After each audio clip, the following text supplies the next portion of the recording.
Welcome back. My name is Follette, and I'm the Resourceful Liberator. Listen, I'm not here to sound cute or deliver a lesson like a TED Talk. I'm here to say the things we keep trying to work around, the things we feel but rarely ask out loud. Because, real talk, there are questions I wish people had the guts or the care to ask about erasure.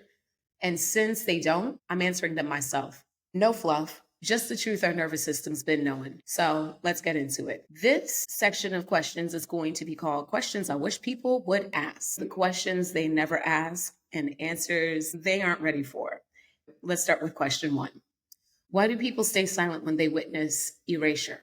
Because silence is safe for the privileged. Speaking up threatens access, proximity, and comfort.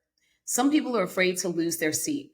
Others don't even realize that they've become the architecture of the problem. But that silence, it's complicity. And complicity is always on the side of the system. And when I say the system, I literally mean every single system, including the system of erasure. Question 2. What are the everyday ways erasure shows up in our lives that we might not notice? Erasure often shows up in the stories we tell, the voices we amplify, and the spaces we create.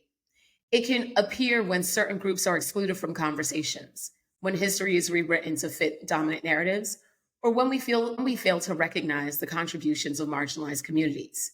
Everyday examples include misrepresentation in media, lack of diverse perspectives in education, and ignoring the cultural roots of trends or practices. Okay, question 3. What role does awareness play in combating erasure? Great question.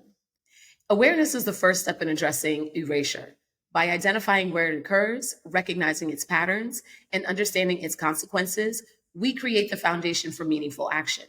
Awareness helps us see beyond surface level issues and uncover the systemic factors that perpetuate exclusion and invisibility. Okay, next question. Question 4. Why do we keep repeating patterns of erasure even when we know they're harmful? This is another phenomenal question. And the truth is because patterns of erasure persist because they are deeply embedded in systems of power and privilege. These systems benefit from maintaining the status quo and often resist change.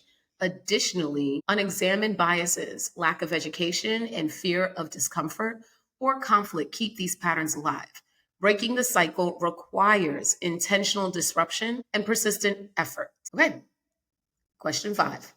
What are the practical steps individuals can take to disrupt erasure in everyday life?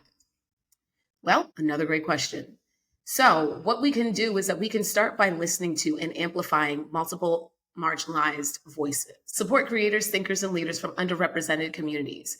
Educate yourself on histories and perspectives that are often excluded. Challenge exclusionary practices in your workplace, social circles, and online spaces. Small, consistent actions collectively create significant change. And this is the 6th and last question for this segment. How does erasure affect full personhood? Well, erasure denies individuals and communities the right to be fully seen, heard, and valued.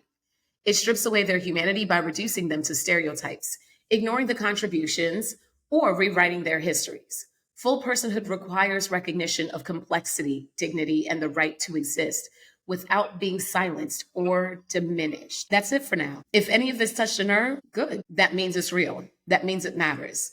This ain't about pity or performance. It's about naming what's been happening in plain sight and refusing to let it slide. So take what landed, pass it on. And if you're looking for a space where you don't have to shrink to be seen, you already know, pull up to Follette's Corner. We're out here naming and reclaiming every single damn day.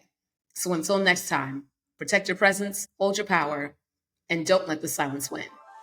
Peace. If that felt like finding a missing piece to a puzzle you're remembering, go ahead and subscribe and hit that notification bell so that you never miss a drop. And if you're ready to go deeper than the algorithm ever will, pull up to Follette's Corner.